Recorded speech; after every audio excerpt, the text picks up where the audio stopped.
Bueno, hermanos, hemos terminado la semana anterior 2 meses de predicaciones acerca de la salvación, básicamente. Ese era como el tema central, la salvación a través del sacrificio de nuestro Señor Jesucristo. Y bueno, durante estos 2 meses hicimos un largo recorrido desde el momento del nacimiento del Señor hasta su exaltación.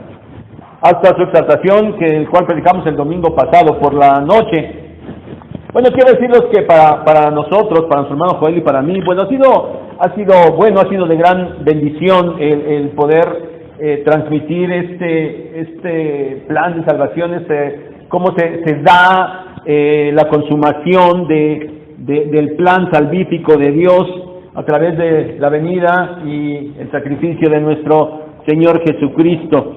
Pero, ¿saben? Sí, aparte o más allá de que nosotros podamos recibir bendición, lo que nosotros quisiéramos es que ustedes igualmente hayan sido bendecidos a través de esta serie de predicaciones y que se haya quedado claro, que se haya entendido, que el panorama general, ¿verdad?, haya quedado bien presentado y sobre todo muy bien entendido por parte de ustedes, de tal manera que haya traído bendición y una perspectiva general acerca de este plan salvador. Y saben, una y otra vez a mí me gustaría hacer algún tipo de evaluación, alguna evaluación objetiva, muy objetiva, para saber si los propósitos que tenemos en las predicaciones, en las series de predicaciones, se pueden cumplir. Pero bueno, la verdad es que más allá de esto y de poder hacerlo de alguna manera, de verdad es que lo que nosotros esperamos, que es que el Espíritu Santo, que es el que obra en su iglesia, pues sea el que nos guíe, ¿verdad? Nos guíe a nosotros al estudiar, al preparar las predicaciones, y también guíe a ustedes, a la congregación, para que la palabra suya llegue como Él quiere. Y bueno, hoy empezamos un nuevo mes, ya estamos en mayo, el tiempo ya se va volando, y vamos a retomar, para este mes de mayo, vamos a retomar el libro de Génesis. El libro de Génesis que hemos venido viendo ya desde el año pasado, ¿verdad? No de manera continua, pero venimos viéndolo, este libro del Génesis. Ahora, hermanos, ¿recuerdan en qué nos quedamos?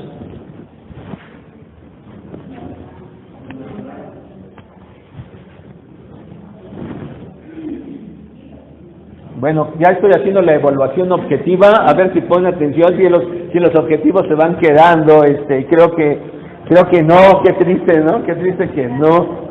¿En dónde? En la Torre de Babel. Efectivamente, dejamos el Génesis con el relato, lo último, con el relato de la confusión de las lenguas allá en Babel. En esto nos quedamos, y yo no sé, hermanos, podrían hacer ese momento lo que hemos visto del Génesis. Ustedes ya podrían explicar cómo va el desarrollo del Génesis, más allá de contar las historias, pudieran hacer una descripción de cómo van los acontecimientos, hacia dónde van, cuáles son los objetivos de este libro, cómo lo que encontramos en el libro de Génesis, cómo lo que encontramos en esos primeros capítulos que hemos visto, cómo se conectan con el resto de la Escritura, pudieran percibir eso, sobre todo cuando hemos visto esos primeros capítulos e hicimos un gran espacio de 2 meses y hemos hablado prácticamente de la consumación de aquello que había empezado, de cómo empezó la humanidad, cómo estuvo, qué problemas hubo, las promesas de Dios, y nos brincamos y vimos la consumación de todo ese plan. Pero bueno, hagamos un brevísimo recuento. Pongan atención para que digan, pues no sé ni qué estábamos viendo, ni no. Bueno, a ver, pongan atención. Sí, ya dijimos, ¿verdad? Dejamos el libro ya en el relato de la confusión de las lenguas en Babel. Durante los primeros 11 capítulos de Génesis, hemos visto, hermanos, una y otra vez el contraste entre bendición y maldición. Bendición para la humanidad debida siempre a la acción de Dios, a cómo Dios actúa, a lo que Dios hace, a lo que Dios dice, a lo que Dios promete, a cómo Dios va dirigiendo. Todo eso crea bendición para la humanidad. Pero, en contraste, maldición por la mala respuesta de los hombres. Los hombres intervienen, hacen las cosas como les parecen, desobedecen y siempre hay maldición. Creación perfecta. Así empieza el Génesis. Una creación perfecta. Esto es bendición de Dios. Pero inmediatamente desobediencia y pecado. Y viene la maldición por causa del hombre. Y luego la maldad va en aumento. Caín asesina a su hermano Abel. Y la descendencia de Caín manifiesta esa maldad creciente en la humanidad. Pero otra vez Dios interviene. Y Dios tiene misericordia. Y en una manifestación de su gracia nace Set, otro de los hijos de Adán y Eva, el que reemplaza al asesinado Abel. Y dice Génesis que los hombres empiezan a invocar el nombre de Dios. Pero la muerte por causa del pecado es una realidad.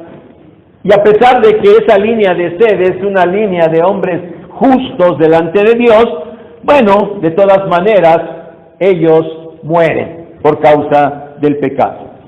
Ahora, paralelamente a esa descendencia de sed de esos hombres justos, paralelamente la maldad de los hombres va en aumento, en un estrepitoso aumento, al grado de que llega, ¿se acuerdan?, a haber participación demoníaca en medio de esa maldad del hombre. Génesis capítulo 6, primeros versículos. Ahora, en medio de ese caos de la humanidad, de esa maldad de la humanidad, de la línea de Set, nace finalmente Noé. Y en su tiempo viene un juicio de Dios sobre la humanidad por causa del pecado a través del diluvio. Y otra vez, maldición. Pero otra vez, en medio de esa maldición, Dios actúa. Y Dios provee gracia y provee bendición en una nueva oportunidad para la humanidad. Porque si bien es cierto, destruyó prácticamente a toda la humanidad, salvó a 8 personas, de las cuales la humanidad tenía una nueva oportunidad. Pero otra vez, esto no dura mucho. Y en los hijos de Noé, otra vez de manera inmediata, se manifiesta la maldad, específicamente en aquellos actos perversos de Cam, que se transmite luego a toda su descendencia. En esta nueva oportunidad que Dios daba a la humanidad, los hombres empiezan a desarrollarse y empiezan a través de Sem, Cam y Jafet, todos sus descendientes, a desarrollarse. Y allí en el capítulo 10, nosotros vamos a encontrar cómo fueron naciendo todas las naciones a partir de los hijos de Noé. Y bueno, ellos tenían una instrucción muy clara: tenían que esparcirse por toda la tierra y tenían que poblar toda la tierra. Pero otra vez, la humanidad se rehúsa a obedecer a Dios y se quedan en Sinar y construyen una ciudad y una torre que quieren que llegue hasta el cielo, con el propósito de que ellos se hagan de un nombre, de que se hagan famosos. Y otra vez viene el juicio de Dios.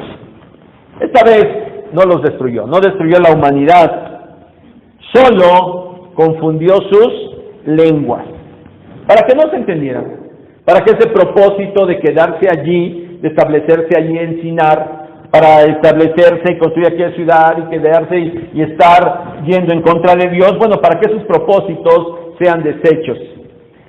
Y a la vez, para que la orden de Dios de que se espartan por todo el mundo se cumpla. Bueno, ahí dejamos la historia. Y ahora veremos el capítulo 11 de los versículos 10 al 32. Si abran su Biblia, ya saben, abran su Biblia, Génesis capítulo 11, versículos 10 al 32, aunque nada más leímos los últimos versículos, pero vamos a considerar desde el versículo 10.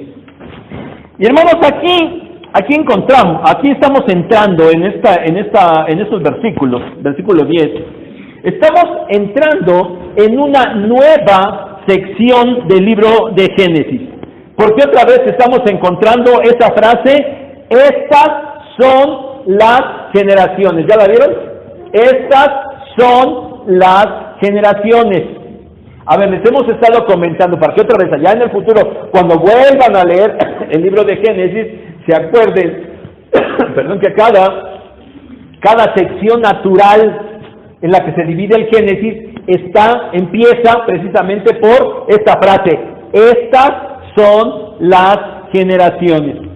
Bueno, no me acuerdo si les hemos dicho, pero apréndansela por ahí para que la tengan y en algún momento dado hasta le presuman a los demás, ¿verdad? La palabrita ahí bíblica que aparece es Toledot, está facilita, por eso se las digo.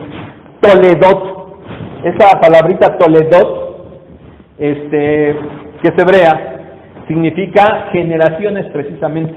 Entonces, estas son las Toledot de Sem. Esta sección del 10 al 26, corresponde a una sexta generación. Es la sexta división del libro de Génesis. Y en esta sección, hermanos, nuevamente nos vamos a encontrar ahí con una genealogía. Cuando hicimos el orden de jueces dijimos, bueno, no hay que poner que lo leamos todo porque ya lo leen y entonces quedan cuando leemos genealogías. ¿Y esto qué?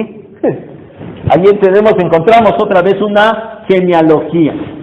Miren, de acuerdo con los expertos comentaristas del Génesis, la verdad dicen ellos que esta es la segunda genealogía que aparece en el libro de Génesis, aunque bueno, sí es así, debe ser así.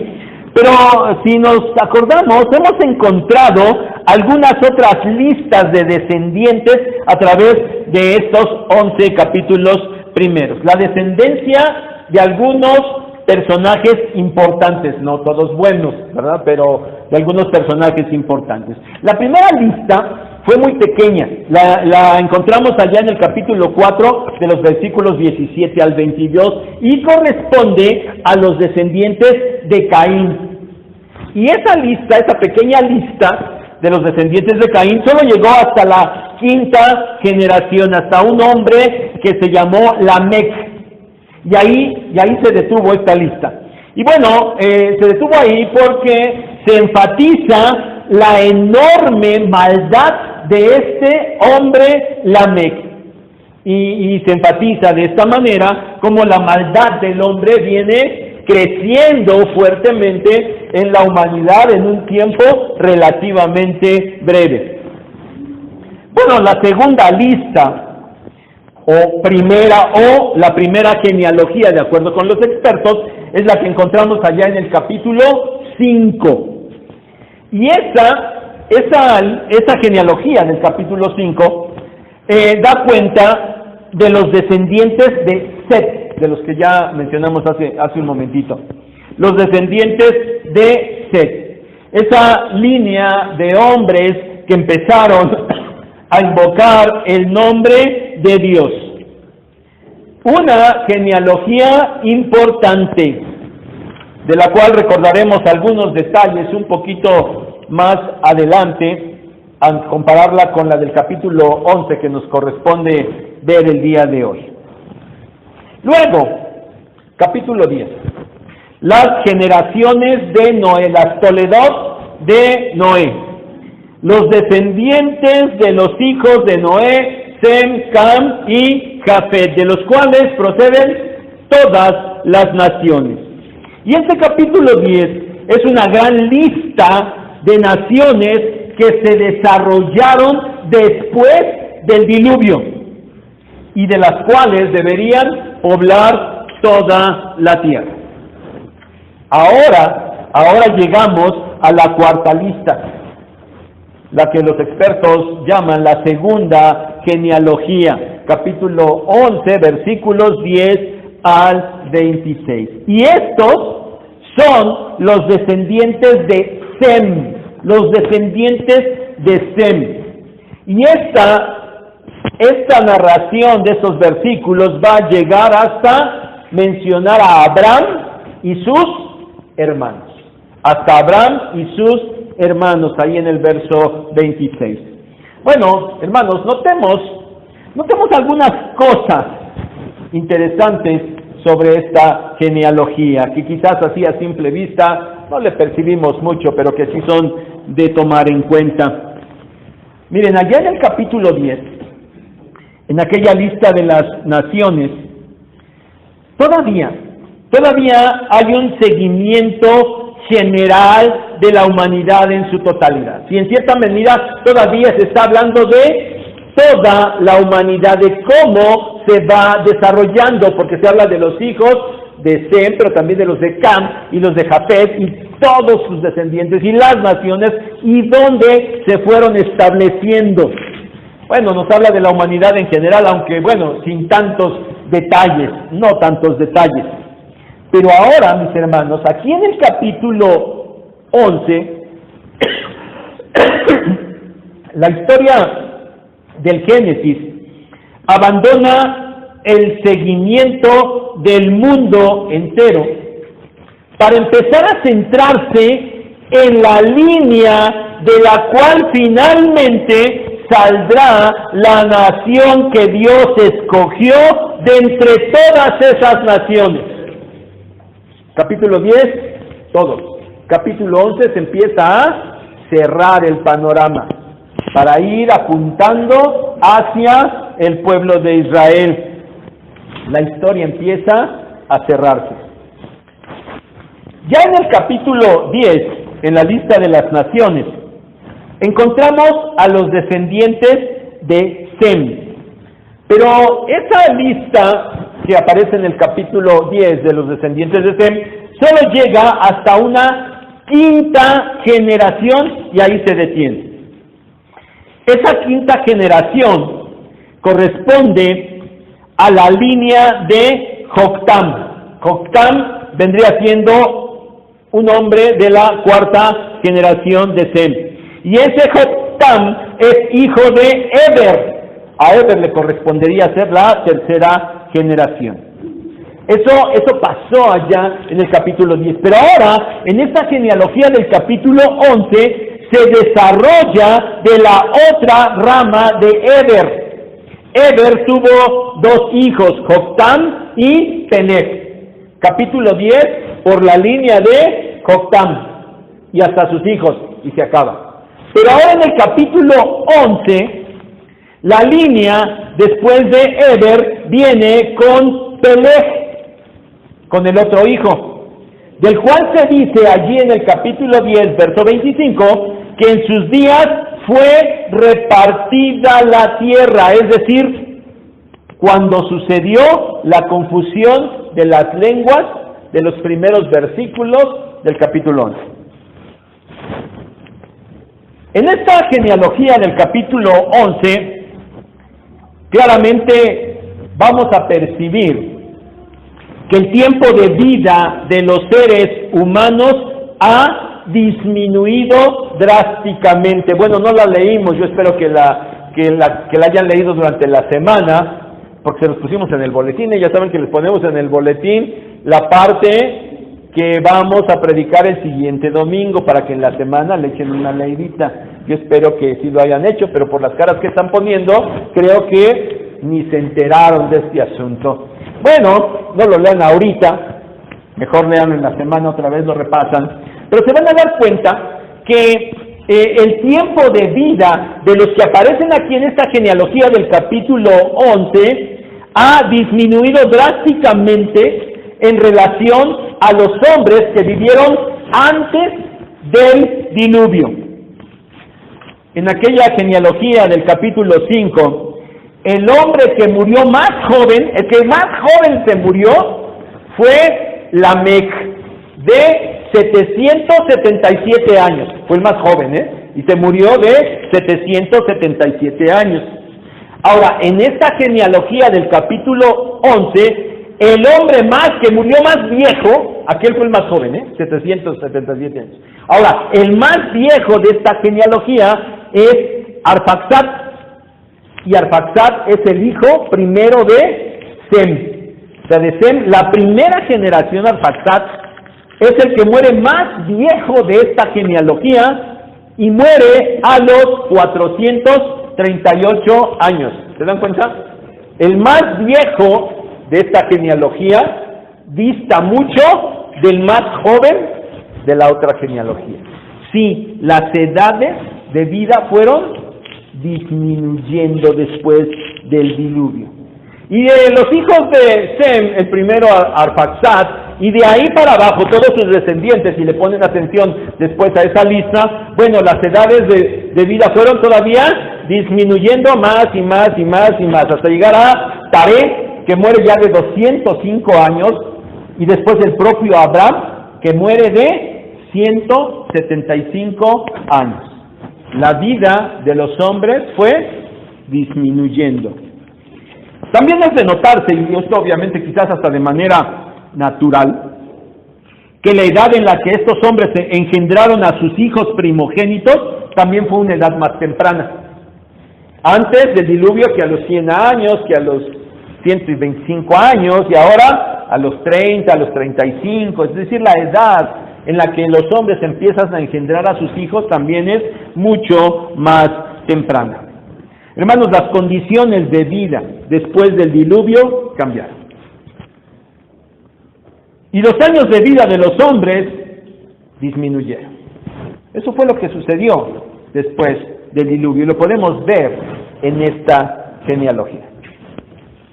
Otro detalle interesante para comparar es que allá en la genealogía del capítulo 5, aunque ciertamente ya dijimos eran los hombres que invocaban a Dios y eran hombres justos, ¿se acuerdan que dice al final, y vivió después de que engendró a fulanito tantos años, y, ¿se acuerdan? ¿Y qué?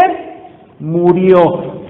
Y de todos así se dice, y murió. Y fulanito vivió tantos años, hizo eso, engendró hijos e hijas, vivió tantos años, y murió. Sí, eran hombres justos, pero aquella genealogía dicen todos, y murió.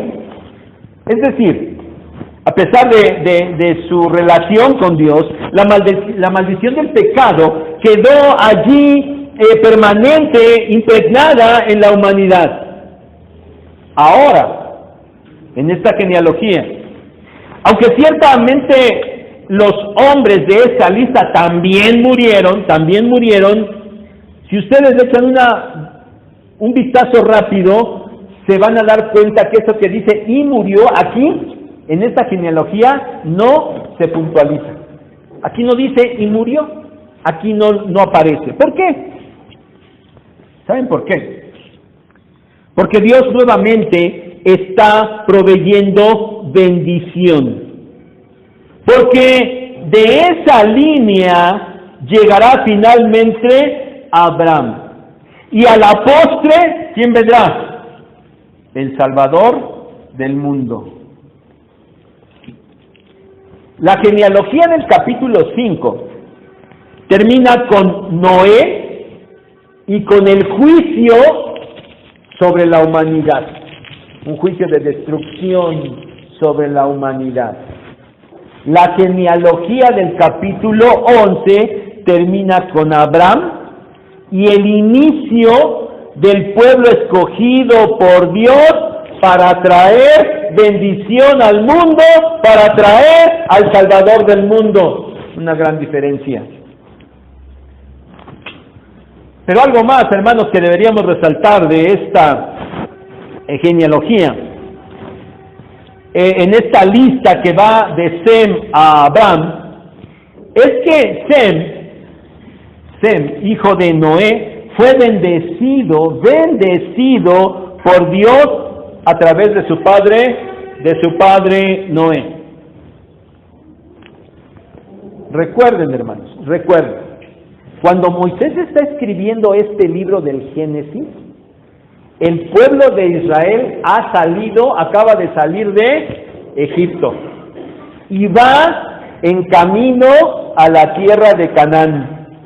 Se está en ese trayecto el pueblo de Israel. En ese momento de tiempo, es cuando Moisés está escribiendo este libro del Génesis. Va de camino a la tierra de Canaán, que según vemos allá en el capítulo 9, en el verso 25 específicamente, Canaán fue maldecido por Dios a través de Noé, ¿se acuerdan? Cam fue el que peca, tiene estas cuestiones con su padre, Noé, y sin embargo Noé al que maldice es al hijo de Cam, a Canaán. Bueno, ya nos recordaremos, ya predicamos de eso, ¿verdad? Y explicamos todo este asunto. Bueno, el pueblo de Israel se está dirigiendo a aquella tierra de Canaán que había sido maldecida por Dios y que se le había condenado a ser siervo de Sem. Y los israelitas eran descendientes de Sem. Por eso era importante para ellos. Los israelitas deberían recordar esto. Ellos eran del linaje bendecido y ellos iban a conquistar la tierra del linaje maldecido. Y tenían que tener la seguridad de que inclusive aquellos iban a terminar siendo sus siervos. Con esto quedaba manifiesto que la bendición inicial para Sem, de alguna manera también era transmitida a Abraham. Sem fue bendecido, pero ahora Abraham sería enormemente bendecido por Dios, porque de la nación que saldría de él, de Abraham, serían bendecidas todas las familias de la tierra. Capítulo 12, verso 3. Esto nosotros hoy, hermanos, lo sabemos perfectamente y lo entendemos perfectamente. Porque de la descendencia de Abraham nacería el Señor Jesús, el Salvador del mundo. Eso sería la bendición para todas las naciones de la tierra. Por esto que acabamos de comentar, hermanos, es que esta lista de personas que vemos allí, que la leemos y nada más vemos y fulanito engendró a tantos a la edad de tantos y vivió tantos años ¿y eso qué? Bueno, por estas cosas que acabamos de mencionar es que esta lista de personas es importante. Por eso es que aparece allí en las escrituras que fueron inspiradas por Dios. Por algo las puso. Pero continuamos con la segunda parte de esta porción. Y ahora veamos a los descendientes de Taré, de los versículos 27 al 32. Ahora llegamos a la séptima generación, otra vez, ¿verdad? Ahí otra vez, estas son las generaciones de Taré, las Toledot, ya se le aprendió la palabra, las Toledot de Taré. Hermanos, esta es la séptima división del libro de Génesis. Esta séptima división de generaciones empieza con Taré, y aquí ya empieza a tomar una porción amplia del libro de Génesis. Esta séptima generación va desde este versículo 27 del capítulo 11 y se extiende 14 capítulos más adelante. Termina en el capítulo 25, versículo 11. Hasta allá termina esta séptima porción. Pero, ¿saben? Más que de la vida de Taré, estas generaciones de Taré abarcan más bien la vida de su hijo Abraham. Esos capítulos que acabamos de mencionar, 11 al 25, nos van a hablar de la vida de Abraham. a quien Dios renombró más adelante, allá en el 17:25, como Abraham. ¿Sí? Abraham sin H y sin doble A, y después Abraham con H intermedia y doble A. Abraham, sencillo, significa Padre enaltecido. Abraham, ese nombre que le cambia a Dios, significa Padre de multitudes, Padre de multitudes. Ahora, no sé, a mí se me hace interesante que, siendo Abraham el personaje importante de esta porción, siendo que Abraham sería el padre de Israel, el pueblo escogido, aquel pueblo al que Moisés está llevando y al que le está escribiendo para que se acuerde bien de dónde viene y cómo han venido sucediendo todas las cosas, siendo Abraham el hombre importante, a mí se me hace interesante que Génesis haga la división de las generaciones, más bien con su padre, Taré. Y luego, la siguiente división, las siguientes generaciones, se marcan allá en el capítulo 25, en el versículo 12, como las generaciones de Ismael, y luego en el versículo 19, las generaciones de Isaac. Abraham, el hombre importante, está insertado en estas generaciones de Taré, pero no son las generaciones de Abraham, son las generaciones de Taré, su padre. Entra él y luego cambia, y las generaciones corresponden a las siguientes a sus hijos. Eso es interesante, ¿no les parece? El largo registro de esta séptima generación inicia con esta breve sección del capítulo 11, versículos 27 al 32. Solamente 6 versículos. Esa gran narración empieza con una muy pequeña porción. Y empieza, ya lo leímos, véanlo allí, empieza mencionando a los 3 hijos de Taré: Abraham, Nacor y Harán. Sin duda que esto se menciona porque, aunque como ya dijimos y ya sabemos, lo que se va a seguir es la historia de Abraham, habrá una continua relación con Nacor y con Harán, sus hermanos, no directamente con ellos, sino con sus descendientes inmediatos, con sus descendientes cercanos, con sus hijos y con sus nietos. Porque esos hijos y esos nietos de Nacor y Harán se van a relacionar muy fuertemente con los descendientes cercanos de Abraham, con sus hijos Isaac y con su nieto Jacob. Isaac y Jacob, de hecho, herederos de la misma promesa que se le va a hacer a Abraham. Y junto con él, con Abraham, Isaac y Jacob son nombrados entre los israelitas como sus padres. Una y otra vez, nuestros padres, Abraham, Isaac y Jacob. Pues esos, Isaac y Jacob, van a tener mucha relación con los hijos, con los descendientes de Nacor y de Harán. Miren, para empezar, verso 27, se menciona que el hijo de Harán fue Lot. Y bueno, Lot sí lo tenemos en la mente, ¿verdad? Es un personaje importante. Este Lot va a tener una participación activa, muy activa, durante el relato de la vida de Abraham. Va a ser muy cercano a él. Se le menciona ampliamente en los capítulos 13, 14 y 19. Ampliamente se va a mencionar a Lot. Bueno, pero ya llegaremos a esta parte de la historia de Génesis. Luego, verso 28, se hace notar que Harán, el padre de Lot, murió en Ur de los Caldeos.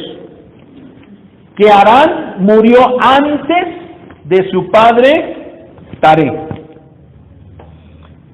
Esto, quizás para entender por qué es que Lot salió de Ur con Abraham y anduvo con él durante mucho tiempo. Porque Lot se había quedado huérfano. Pues de alguna manera Abraham seguramente que lo cobijó, lo adoptó, era su sobrino, pero seguramente lo trató como un hijo. Otra cuestión interesante, hermanos, es que verso 29 se menciona a las esposas de Abraham y de Nacor. Abraham tomó como esposa a Sarai y Nacor a Milca. De Sarai sabemos por Génesis 20:12 que era media hermana de Abraham. No, nadie se espante y nadie diga, ¡ay, infierno! O sea, nadie pegue el grito, por favor. Dios todavía no establecía que las relaciones de ese tipo estaban prohibidas, ¿sale? Y Dios es Dios, para que no esté espantando y diciendo cosas que no vienen al caso. Sí, era su media hermana. ¿Cómo sabemos eso? Bueno, aquí no lo dice, pero por Génesis 20:12 sabemos que Sarai era hija de Taré, el padre de Abraham, pero no era hija de la madre de Abraham. Obviamente era hija de otra esposa de Taré, por eso era su hermana. Ahora miren, a pesar de esto, vean ahí el verso 31, cómo se menciona a Sara, a Sarai, como nuera de Taré. ¿Ya lo vieron? Nuera de Taré. ¿Por qué? Era su hija, ¿no? Bueno, seguramente, porque en el momento en que salen de Ur, de allá, de Ur de los Caldeos, Sarai ya no sale en el papel o en el estatus de hija de Taré, ya no sale soltera, sale casada, sale en el papel de esposa de Abraham. En ese momento ya ese es su estatus. Y seguramente que por eso es que aquí se le menciona no como la hija de Taré, sino como la nuera de Taré. El otro detalle importante es que se señala que Sarai era estéril, verso 30. Y esta mención, seguramente como preparación a la manera sobrenatural en la que Dios va a actuar algunos años más adelante para empezar a darle descendencia a Abraham y a Sara, a formar su pueblo escogido a partir de ellos. No importa que Sarai sea estéril, Dios va a obrar milagrosamente. Bien, por otro lado, también se habla de Milca, la esposa de Nacor. Y se dice que era su sobrina. Bueno, ahí no van a encontrar tampoco que diga que es su sobrina. Pero Nacor se casó con su sobrina Milca. ¿Por qué? Pues porque el verso 29 dice que Milca era hija de su hermano Harán. Ahora miren, de Nacor y Milca nació un hombre llamado Betuel. Y de Betuel nace una mujer llamada Rebeca. Rebeca. Génesis 24:15 y 24:24. Y Rebeca se va a convertir ¿en quién? En la esposa de Isaac, el hijo de Abraham.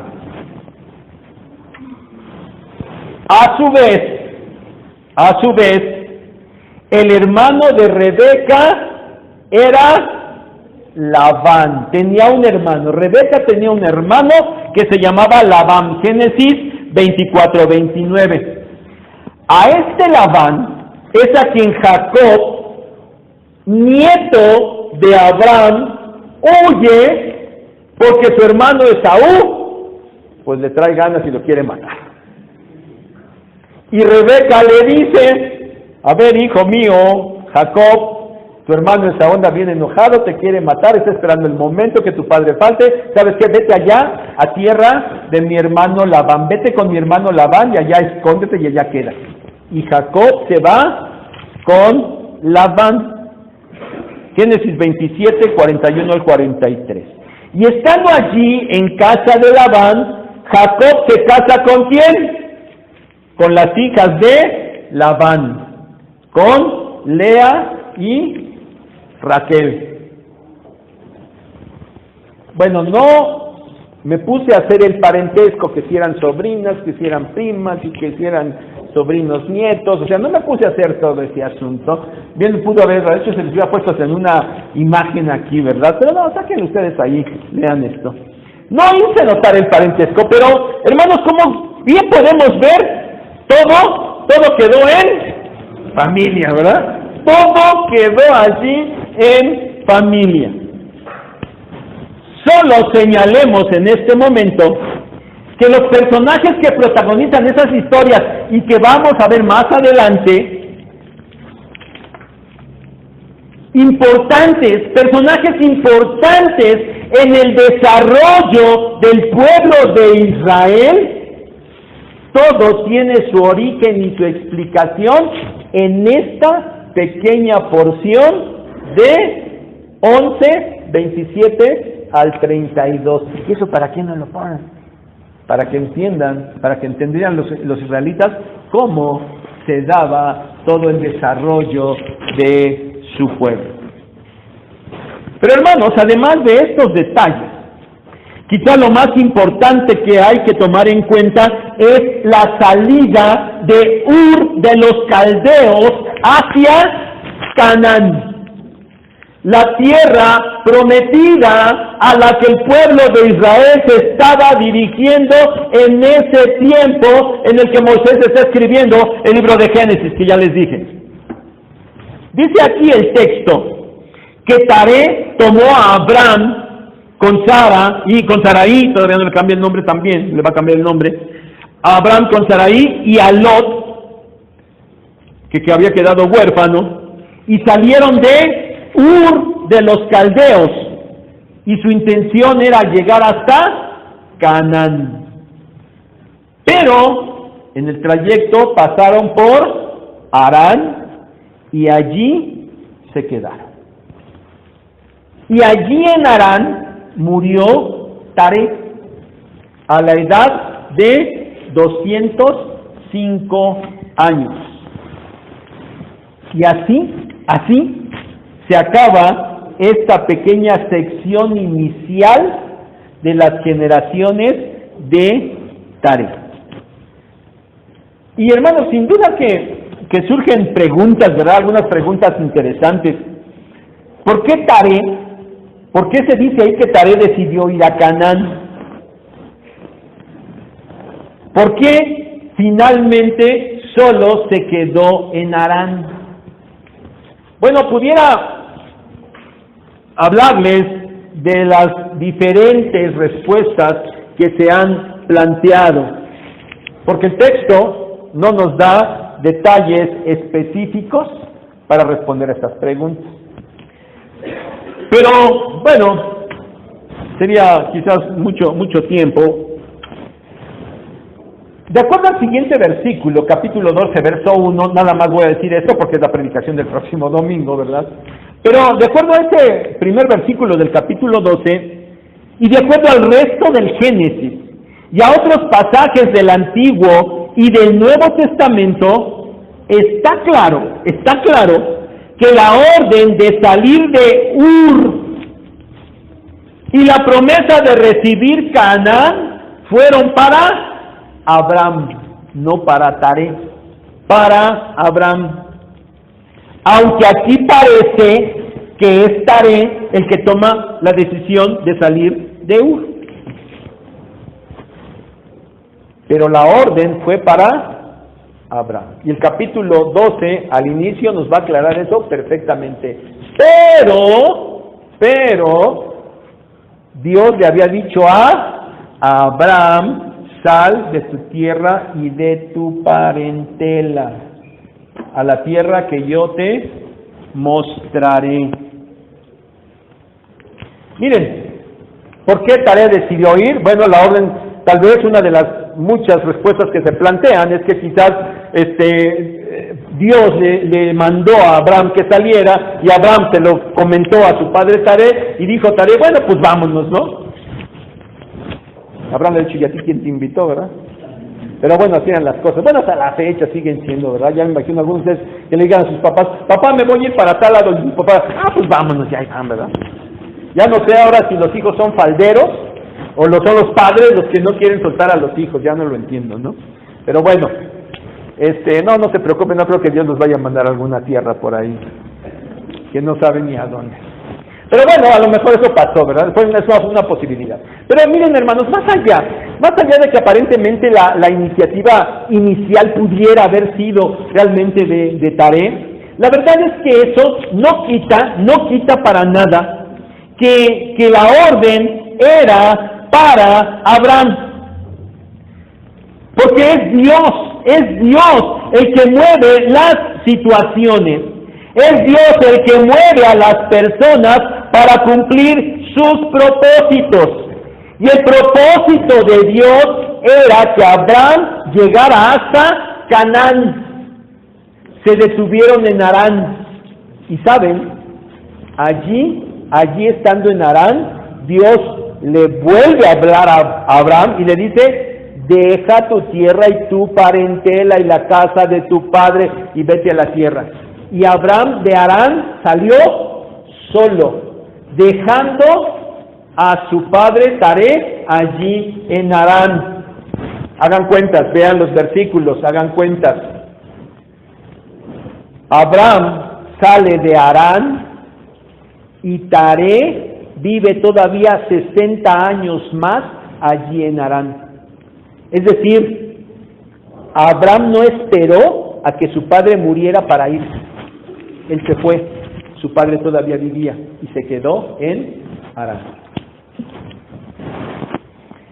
Hermanos, Ur y Harán eran sitios de mucha idolatría.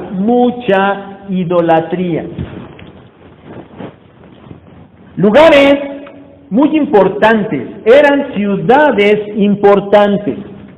Y por lo tanto estaban inmersas en las costumbres del mundo de su tiempo, todo lo más moderno que pudiera haber vamos a llamarlo en tecnología, en ciencia, en conocimiento, todo lo más importante había en Ur y había en Harán.